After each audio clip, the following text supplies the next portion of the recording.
this message. And as we start this message, I want you guys to think of something in your life, something, an event or a person or an experience, perhaps a program or an internship that has had such a positive effect on you, not a negative.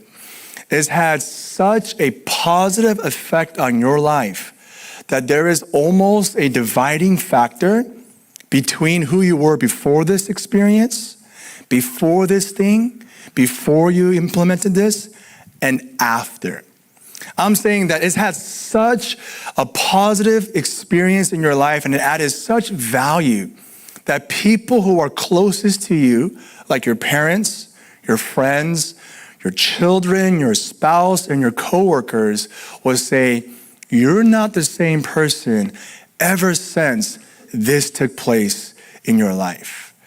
For some of you who grew up in church, it might be you went on a mission trip, you went overseas, or you went to a different zip code and you experienced and saw something that moved your heart so deeply that people will say, before that and after this experience, you're not the same person. Others of you, perhaps you've been addicted to drugs or alcohol, or you're a sex addict or pornography, or maybe you had abusive issues and you got the proper healing that you needed and you're able to overcome that. You're no longer a substance abuser or an emotional abuser. And after the help you got, people say, ever since you stopped doing this, you are a completely different person. For me, the closest person in my life, obviously, if you don't know, is my wife.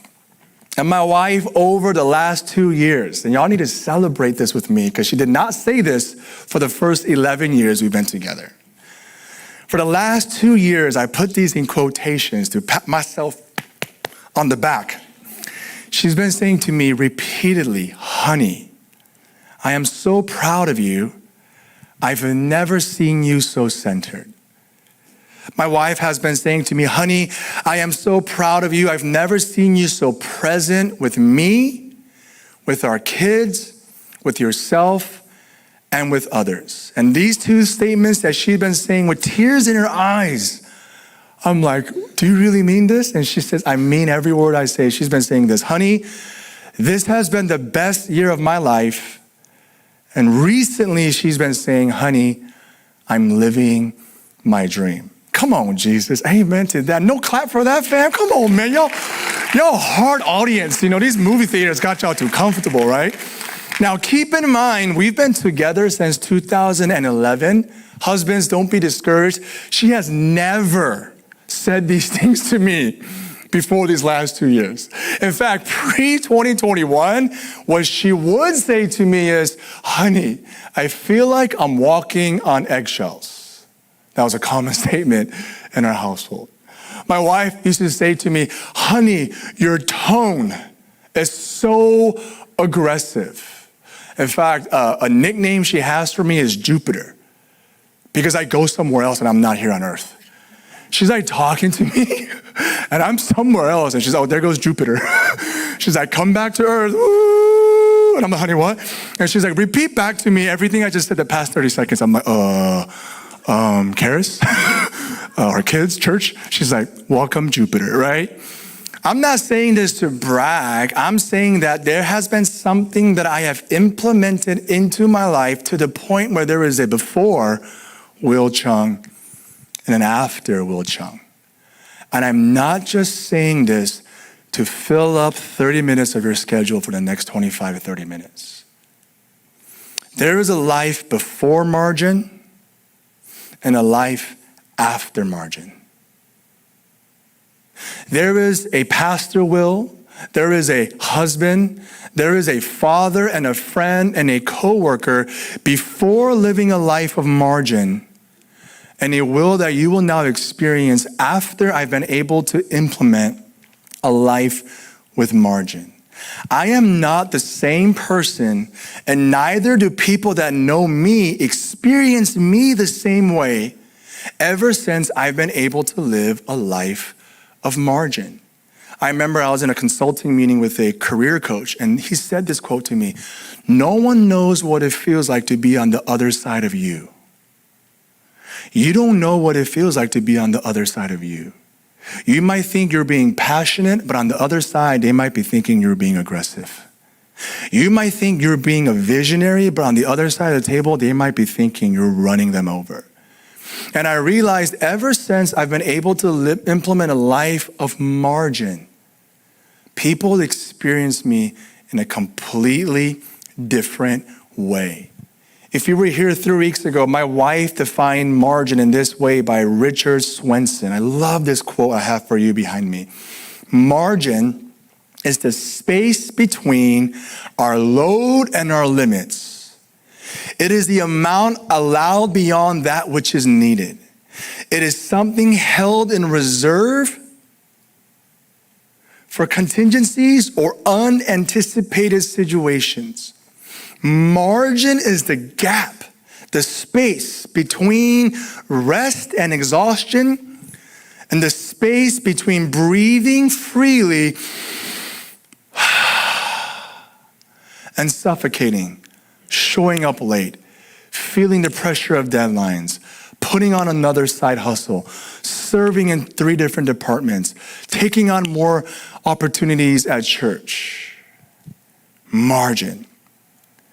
And even last week, Donald talked about slowing. Woo, what a good message. That message convicted me so much. I sent that to my family. I sent that to my pastor friends and said, y'all need to listen to this message. Both Donald and Andrea pointed out that Jesus lived at such a pace that majority, hear me when I say this, type A people. Again, my wife calls me type A plus. One day I was like, honey, do you think I'm type A? She said, type A? You're A plus. Someone just said you are. Jesus' miracles, majority of them were interruptions.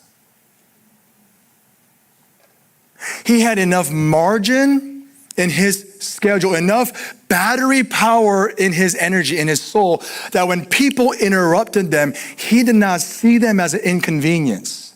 He saw it as an opportunity to cease a moment to love. Jesus, as the one that was going to change and save the world, had enough margin to go out to eat a meal with his friends on a regular basis. Jesus, who had 5,000 people that were crowding him day and night. TMZ was showing up, CNN was showing up, Fox was showing up, YouTube social commentators were showing up, but he had enough margin that he has space in the mornings to be alone. He has space with his close friends to enjoy one another's presence.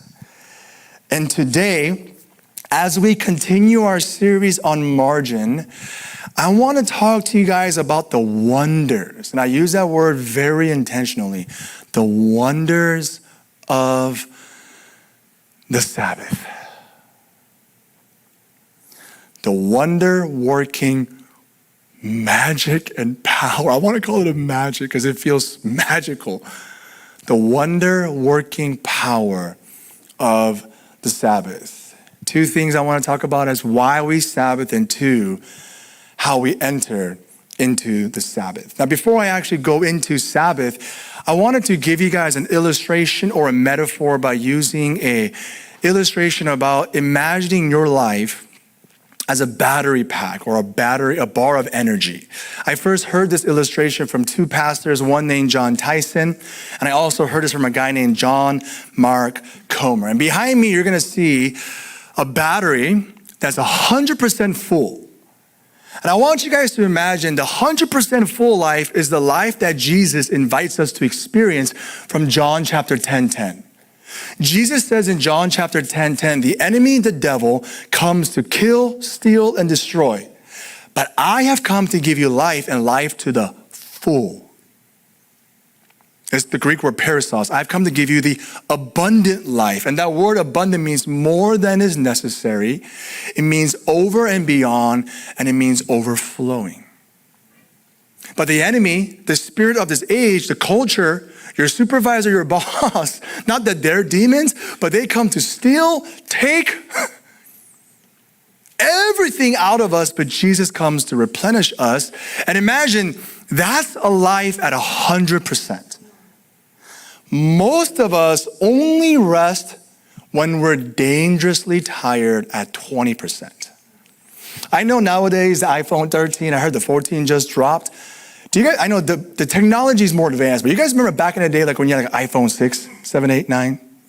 All you Android, ruin every iMessage chat. I hate you guys. When you guys had the Galaxy One, I hate you. I start to chat and it goes blue. Who has the Android, right? But do you remember when the battery would hit 20%? It starts freezing. It starts dysfunctioning. It stops working. That's the same with you and me when we're tired. You're irritable. You're frustrated. In fact, I tell my staff, when I'm tired, I'm dangerous. Any parent who's ever had young kids, your kids are the sweetest after a nap. Come on, Erica. They become little demons when they skip their nap. It's like, what devil got a hold of you, Jezebel? I'm kidding, right? It's like, what devil? Trust me when I say this, when you have kids, when your little babies skip naps, they become monsters. When you are tired, you become a horrible coworker. When you are exhausted, you become a horrible mother, father, husband and wife, and even follower of Jesus. I am a horrible husband when I'm tired.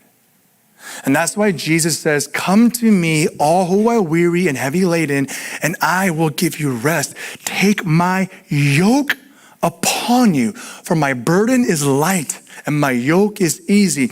And this yoke he's talking about is my way of living. Adopt my lifestyle, adopt my practices, adopt my teachings, and your weariness and tiredness would turn to restfulness. But what happens when we only rest when we're dangerously tired? The third circle, the third battery, you only get up to 60%. Most of us are functioning at all times 60%. How many hours you sleep? 4. How many hours you sleep? 5. How many hours you sleep? 6. Did you guys know before Thomas Edison invented the light bulb, the average American slept 13 hours a day? I've been to countries where there's no electricity. For missions, when the sun goes down, they go to sleep. They go down like at 8, 9 o'clock out, and they wake up when the roosters wake them up. I'd be like, what in the world?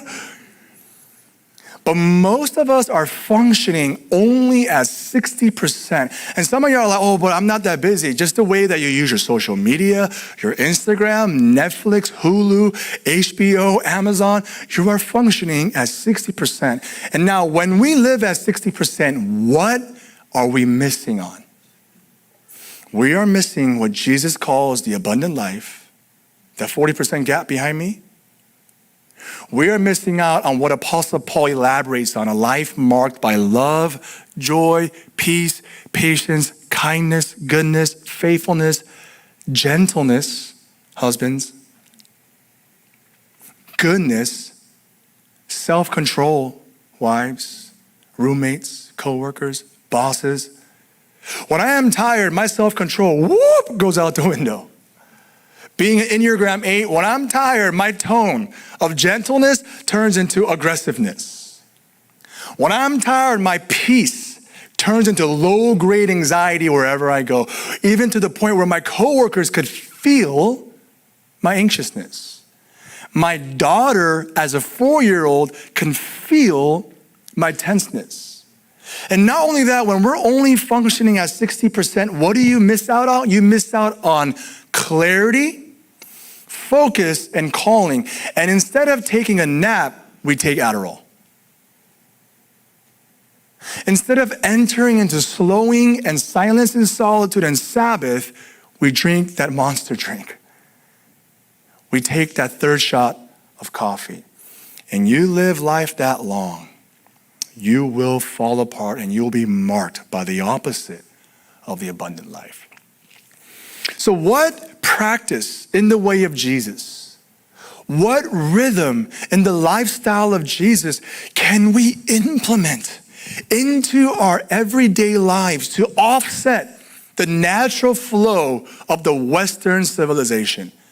It is silence and solitude, it is slowing, and it is Sabbath. Sabbath. Today I want to talk to you guys about Sabbath. Today I have a definition for you. What is the Sabbath? Sabbath is a 24-hour period in time. And by the way, when I say a literal period, not a metaphorical period, not I'm resting in my heart, not I'm sleeping in my mind. No, it's a literal 24-hour period of time which we stop all work and set aside a day to rest, delight, and worship. The Sabbath is a literal 24-hour period without anxiety, have-tos, and shoulds, which over a time results in deep rest and renewal. In fact, James Clear in a book called Atomic Habits, it's not a Christian book, but he says some habits are called keystone habits. A keystone habit or a keystone practice is a habit in which other habits flow out of. For example, like working out. When you work out, that's what they would call a keystone habit. Out of working out comes better sleep, comes better dieting, comes better mental health. In the same way, out of a keystone habit of Sabbath comes better mental health, comes better sleep, even comes more productivity. The Sabbath is a keystone habit once you implement that which out of all other sacred rhythms and spiritual practices flow out of. Now, 2 grounds and 2 reasons why we Sabbath. The 2 overarching reasons why the Bible commands us to Sabbath is 2. Sabbath as imitation and Sabbath as liberation. Sabbath as imitation comes from Exodus chapter 20, and it says, remember the Sabbath day. Keep it holy. The word holy simply means different, set apart. 6 days you shall labor and do all your work. Some of y'all need to hear that. Some of y'all need to work harder. Some of y'all, I can rest. No, you actually need to work for 6 days. Wake up early, get to work on time, go get your job performance review, and make sure you put in those hours. Others of you, it says here, 6 days you shall labor and do all your work, but on the 7th day, it is a Sabbath to the Lord. On it you shall not do any work, for in 6 days the Lord made heaven and earth, the sea and all that is in them, and on the 7th day he rested. Therefore the Lord blessed the Sabbath day and made it holy. So in Exodus chapter 20, the motivation, the reason, the purpose is imitation. Is, hey, the way the Creator Sabbath, the way that he works, there's a flow and a rhythm to this. And you imitate my design, you imitate how this is supposed to work by resting. You know, Donald talked about there's rhythms to life. There's rhythms to the way we walk. There's rhythms to your heartbeat. There's rhythms to day and night. There's rhythms to fall. Everyone's wearing sweaters today, even though in California it's 80 degrees today, because we're waiting for this for fall that lasts for 3 days. There's rhythms to the winter and the spring and the summer. In the same way, God says there is a rhythm that I've created for work and rest. Imitate me. But furthermore, in Deuteronomy chapter 5, the Israelites are now about to go into the promised land, and they need to hear this again, but the reason changes. It was imitation, but now the motive is liberation. Deuteronomy 5, the grounds through which the Sabbath is given is not imitation, but liberation, saying that you are no longer slaves. You were slaves under Egypt for 400 years, and now that I'm giving you your own land, the motive behind the Sabbath is liberation. Hear what it says in Deuteronomy chapter 5, verses 12 through 15. Observe the Sabbath day to keep it holy as the Lord your God commanded you. 6 days you shall labor and do all your work, but on the seventh day is the Sabbath to the Lord your God. On it you shall not do any work. You shall remember, here's the differentiation, you shall remember that you were a slave in the land of Egypt, and the Lord your God brought you from there with a mighty hand and an outstretched arm. Therefore the Lord commanded you to keep the Sabbath day. What is the indication here if you can't rest every 7 days? The indication is you're still a slave. It doesn't matter how much you love your job. It doesn't matter how much you love your ministry. If you cannot rest every 7 days, it is an indication to your slavery, not your freedom. It is an indication to your bondage, to finding your identity in what you do, what you have, and what others think of you, other than finding rest in the finished works of Christ. See, we live in a culture where they say, if you love what you do, you'll never work a day in your life. That's not true. Ask your child when you're older, when they say you were never home. Oh, when you love something, do it with all your heart, because when you love what you do, you're not working. Ask your wife how she feels when you're on your phone, when you're having a family meal. If you're not married, ask your roommate that's been wanting to have lunch with you, but you keep canceling on them because of your side hustle. Ask God if you have margin to put aside our idolatry of having a with God life during the week.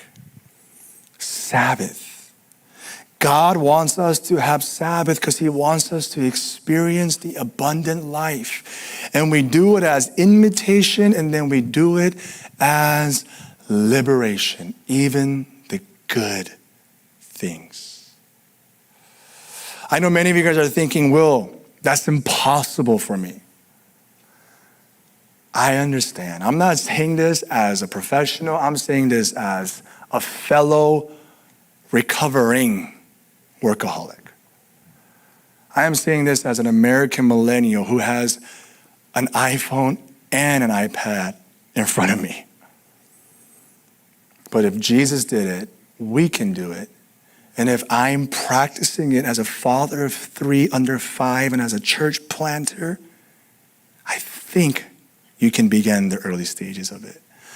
So how do we Sabbath? 4 movements of Sabbath that are critical for you to understand. There are 4 movements that come in each stage that build upon one another. And I got this from an author. Her name is Marva Dawn in her book, Holy Sabbath. I love it. And these 4 movements have helped me on a psychological level and on a practical level to live it out. The first movement is ceasing. The second movement is embracing. And only when we cease and when we embrace can we enter into true rest. And only when we're rested can we experience Sabbath delight. So I'm going to break down for you guys how to move into Sabbath, and we'll close with some practical, tangible implementations for our everyday weeks. Number 1, ceasing. Can everyone say ceasing? The word Sabbath, literally Shabbat, means to stop. Ceasing is about tangibly choosing to trust in the sovereignty and goodness of God, which enables us to stop from all of our work. Ceasing is about putting aside your goals, your quotas, your achievements, productivity and progress and career and your work. I love when I put this in there. Ceasing is about tangibly choosing to trust in the sovereignty of God. See, a lot of us, I trust God. I believe God's in control. but we don't have any physical manifestations of what that looks like. Sabbath, choosing a 24-hour literal day, is a physical manifestation of your trust. It's putting meat, it's putting rubber to the ground, it's putting action to your words and saying, hey God, I don't just trust you with my words, and I don't just trust you with my mind and in my heart. I trust you with my body, and I trust you with my actions when I'm actually gonna stop for 24 hours. And what are we trusting? In his sovereignty and his goodness. Is knowing that he has good plans for you. Is knowing that he's a good father, a good boss, a good owner, and he has these gifts for you that no matter how hard you work, no matter how hard we strive, it won't come unless he chooses to give it to you. Ceasing from work, ceasing from productivity, achievement, and advancing your career, ceasing from anxiety, worry, and tension, ceasing from our excessive needs to possess things and to have social connection. And once we choose that and you wake up on the Sabbath, the next step is to embrace. Embracing is about accepting your human limitations, submitting yourself to God's timing, and releasing all of our burdens and responsibilities into the hands of God. It's about trusting that God is at work. What usually happens to me every Friday when I Sabbath, I wake up Friday morning and my mind's like, you gotta boom, boom, you gotta do this, you check this. And I go like, embrace unfinished work. Embrace that draft in your email. You don't need to hit send.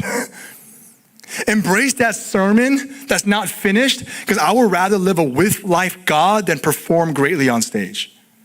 I have literally chosen to perform mediocrely on this stage so that I could be more present with my wife and my kids.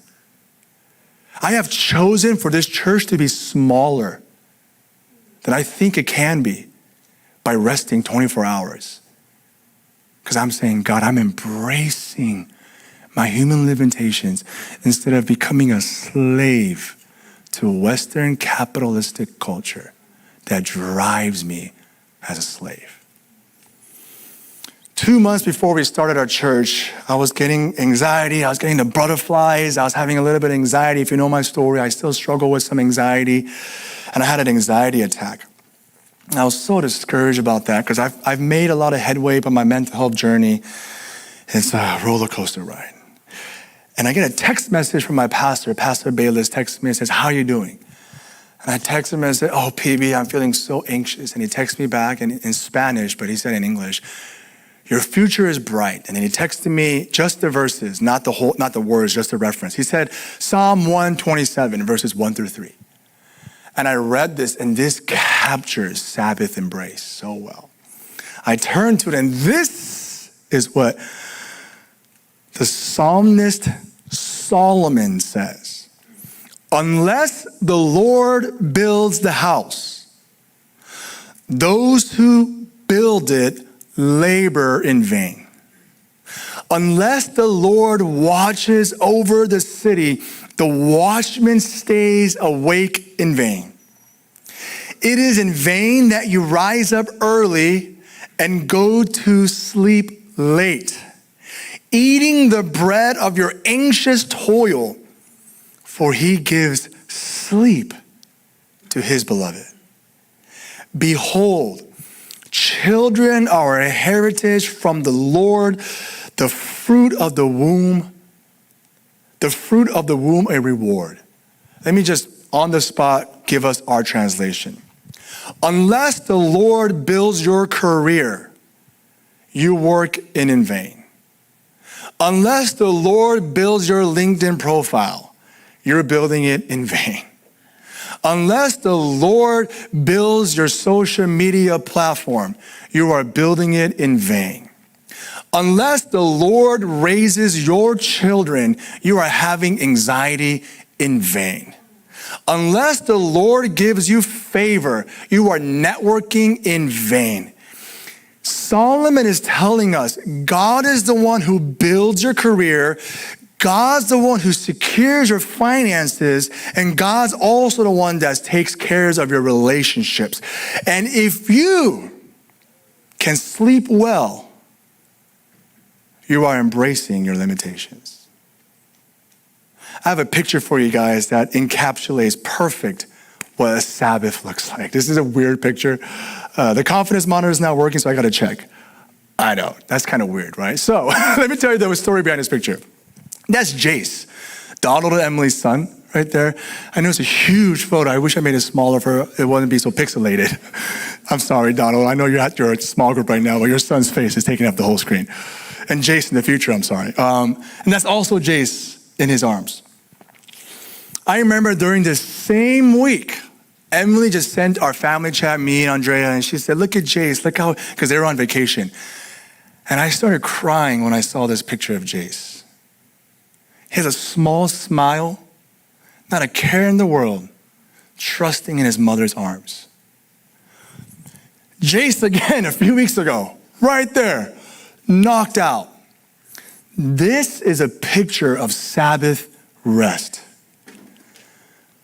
Only when we embrace, after we cease and embrace, then we can taste a little bit of rest. Resting is about falling into the loving arms of our Father, who deeply cares for our well-being and not just our doing. Resting is about falling into the loving arms of our Father, who deeply cares, not just what you produce, not just your reputation, but who deeply cares about our well-being and not just our doing. So after we cease, we embrace, then you begin to taste the beauty of rest. Man, I don't know how else to explain this, but every Sabbath, right around like 11 o'clock when I'm Sabbathing, the only way I can explain it is I feel like my soul is coming to life. Usually right about 11, I start feeling happy. I start feeling gratitude. It's like it feels like my soul is being resurrected right around mid-morning or mid-afternoon on the Sabbath. There's 5 different types of rest. There's physical rest, emotional rest, social rest, mental rest, and sensory rest. A quick word about these few, okay? Physical rest, 8 hours of sleep. On that Sabbath, you take an extra nap. My father, he has a doctorate in leadership management, and he's all about leadership. And oh, how much has changed now that he's hitting his 70s from the time he was in his 30s. He said to me one time, son, I want you to see your life in 3 shifts of 8 hours. The first 8 hours is your sleep. The second 8 hours is your job. And your third 8 hours is being a husband and a father.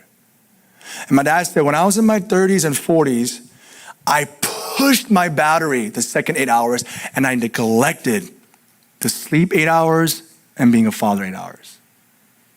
And I will use my energy at 120% at work or at school or in class. And when I got home, I saw you and your mom, and it's just like, news, CNN, Fox. And he says now he chooses to reserve about 30% of his energy. He does meditation. He does science and solitude and science before, so that when he comes home, he's a fully present husband. Rest. Physical rest is on your Sabbath. There's passive rest. My wife and I, on our Sabbath, we get massages sometimes, especially my wife. She likes massages. I'm like, I don't like it. People touch my body.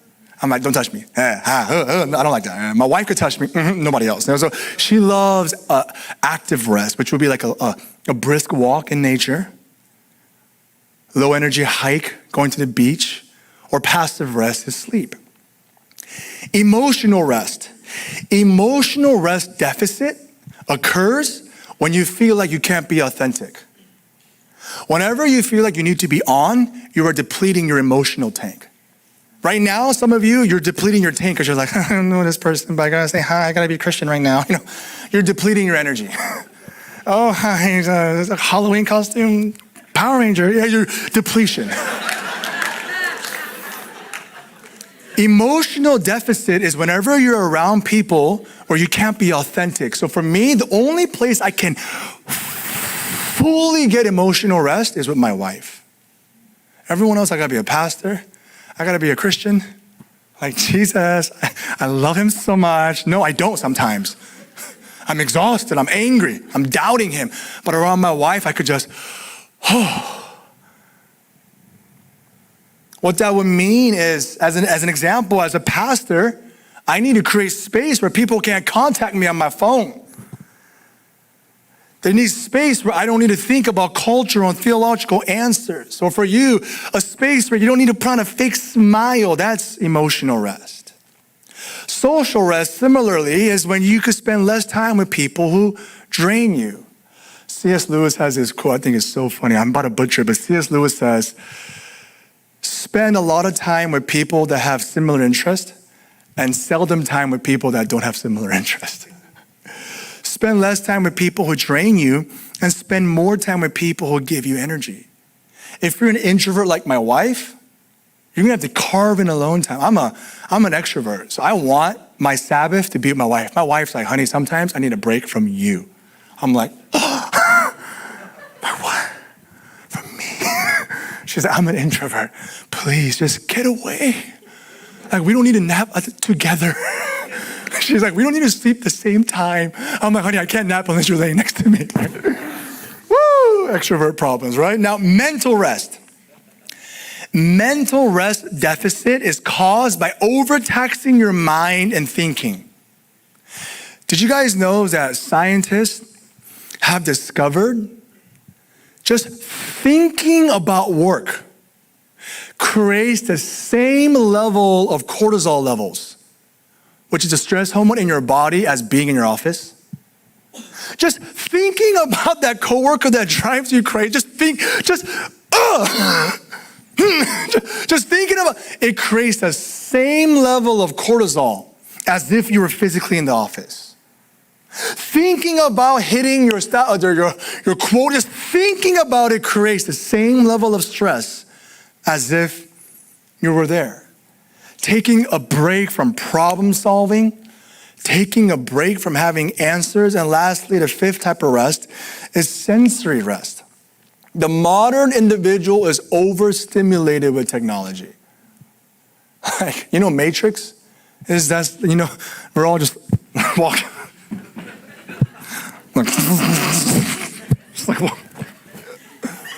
We're living in the Matrix, fam. If you don't believe it, turn your phone off for 24 hours and see how much you freak out.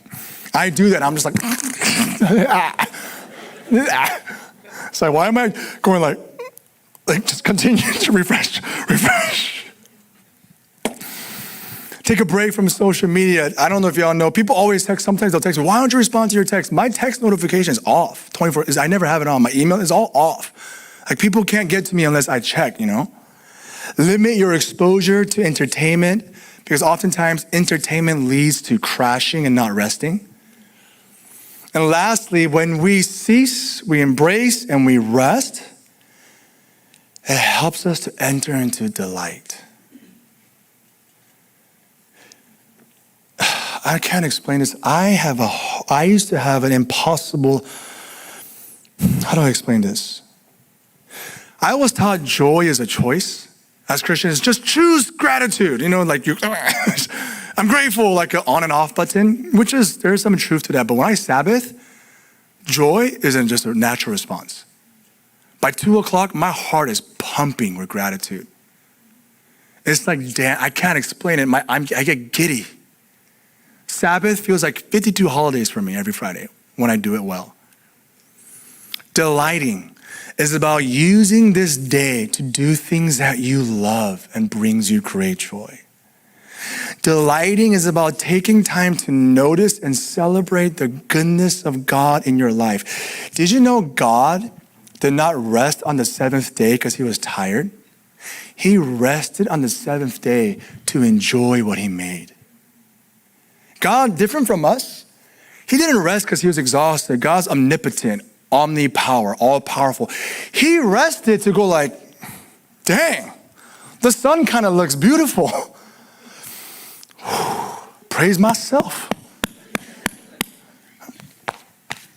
Good job, me. Wow, Adam and Eve, I did a great job. Look at the stars. On the Sabbath, you look at your job and say, I'm doing a good job. Instead of criticizing yourself, man, I'm killing it. I look at my church and go like every other day, I'm like, oh, we could do this, we could be bigger. Our live stream could be this, my sermons could be that. Our home groups could be that. Our outreach could be this. Our diversity could be this. On the Sabbath, I'm not thinking that. So I'm like, we're good. I love our home group leaders. I love where we are on this journey. I love it. It gives you a moment to celebrate. Instead of critiquing and complaining about where we're not, we praise God for where we are. God rested on the Sabbath to enjoy the beauty of his work. Celebration, Dallas Willard says, I have a quote for you. Celebration is the completion of worship, for it dwells on the greatness of God as shown in his goodness to us. We engage in celebration when we enjoy ourselves, our life, our world in conjunction with our faith and confidence in God's greatness, beauty, and goodness. Celebration, heartily done, makes our deprivations and sorrows seem small. And we find great strength to do the will of God because his goodness becomes so real to us. Celebration is a practice. It's a discipline that I engage in, especially on the Sabbath. Before I go into applications, what I do is I like to call it pleasure stacking. On the Sabbath, my wife, we sleep in when we can because the kids, and we take a nap. Every Sabbath, we have a nice brunch. We kick off our Sabbath with a brunch. And as we're eating, our phone is at home, and I just look at him and, girl, you're so fine.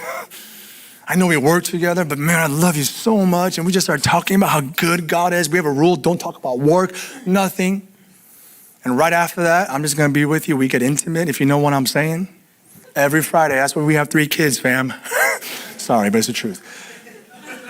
We pleasure stack. Every Sabbath, I'm just being real with y'all, man. All the minors are up there, right? Sorry, parents. Every Sabbath, we have a great meal. We enjoy each other physically, emotionally. After that, we take a nap. We go on a walk. We come home, and we haven't been able to watch TV since Zoe's been born. So on the Sabbath, so one day we watch a little bit of TV. AKA Love is Blind season 3, right? We've been watching that, you know what I'm saying? And it's you pleasure stack on the Sabbath. On the Sabbath, occasionally I'll invite some good friends. We get a little campfire, pop open a bottle, we just enjoy.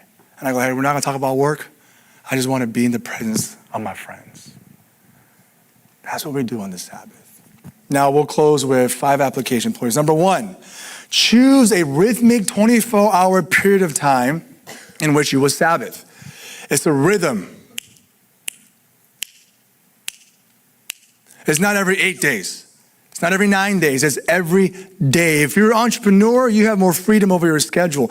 If you work 9 to 5, is it that Saturday? Is it that Sunday? After Sunday, you're going home. Saturday, you're sleeping in. Choose every 7 days. Number 2, put it in your calendar. So when people ask you if you're free, you say, I'm actually busy. I'm busy resting. Come on, somebody. I'm busy enjoying my life. I'm busy being with God. Put it in your calendar. Block out a 24-hour period of time. For me, it usually starts 7 p.m. on Thursday to 7 p.m. on Friday. Number 3, what to do on the Sabbath. A few things that I want to encourage you to do on pleasure stacking. Experience nature, go on a brisk walk. For those of you who can, sleep in that day and sleep early. Take a nap. For those of you who can, have a brunch, have a lunch out, or cook your own meal. Have a special meal, either by yourself or with your best friend or your child or your close partners. Married couples, this could be the day of the week you get physically intimate. You check in emotionally. You ask each other, do you have any emotional needs that you have? How are you? What do you need from me? Read a fiction or a fantasy book. Don't read it. Don't listen to a podcast about your career. Not a book about 5 ways to be a better manager. That's not what you do on your Sabbath. It's 5 ways to enjoy Harry Potter. That's what you do on your Sabbath, okay? Spend extended time in silence and solitude. Extended time in God's word. Prayer of examine. And the last application is, and it's a practice, fam. If this is your first time doing this, you're going to be like, ugh. It's not going to feel like rest. It's going to feel crazy, but it's a practice. Just the way that instrumentalists get better over time, just the way athletes get better over time, the same way the practices of Jesus, you get better over time. You got to put it and you practice and you practice. If I could have the praise team come up, and as we close, why? Why do so many of us have a hard time resting? Why do so many of us feel restless? And why are we so driven? It's because so many of us have found our identities in what we do, what we have, and what others think of us. Instead of letting the love of Jesus secure us, we let our possessions drive us. Instead of letting the finished works of Jesus secure us, we let what people think of us motivate us. And the reason why we are so restless in our jobs, in our careers, in our callings, is because we have yet to find true rest in Christ. We have yet to find true surrender in the sovereignty and goodness of Jesus. Ultimately, what you're looking for is rest for your souls. Ultimately, what we're looking for is, I want to know I'm seen. The reason why we feel so crappy as young adults when we don't have a nice job is because we feel worthless, because culture and our parents have told us you're nothing without a 6-figure job. The reason why as parents we feel so crappy when we see where our kids are is because we find our sense of worth now in how well our kids are doing. But Jesus is saying, are you tired? Are you weary? Are you discouraged? Take my yoke of love and rest and Sabbath, and don't let culture, society, and even your mind tell you who you are. Let me tell you how loved you are in Christ. I loved what Donald did last week, and we're going to do that again, and we're going to try to set a culture. You're officially dismissed, but we're going to spend a time where we want to pray for people, and we want to minister. We want to create space. Our service officially ends at 12:15, but feel free to leave. But this is what we're going to do. I'm going to ask the praise team to just sing songs. It's a song called Lean Back, about leaning in God's love. And we're going to leave the altar open. And there's 2 types of people that I want to pray for today. If you're home group leaders and you want to help me pray, even Allison, if you feel comfortable, I want to ask you to pray in the Yuns. Home group leaders are going to just stand up here for those who feel comfortable. And Tony, too, if you can help me pray for some people. And we're going to just invite home group leaders at this moment. Yeah, just come up and stand up here, just across this space. And we're just going to invite 2 types of people. One, if you feel burdened or discouraged about where you are or are not in your careers, we want to pray for you. If you feel discouraged or burdened about where you are in your career, we just want to pray for you. Number 2, these are the people that were on my heart.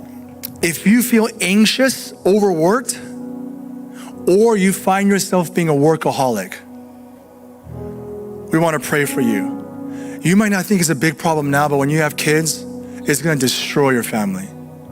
We celebrate workaholism like it's a badge of honor, but we don't celebrate alcoholism. It's a strange thing in our culture. And if that's you, we're just going to pray for you. And thirdly, if you just need prayer, Jason Dennels up in the back, could you help me facilitate this for the home group leaders? Just come up and we want to pray for you as well if you need prayer. And the rest of us, we're just going to sing and pray. So if you can, let's all stand to our feet.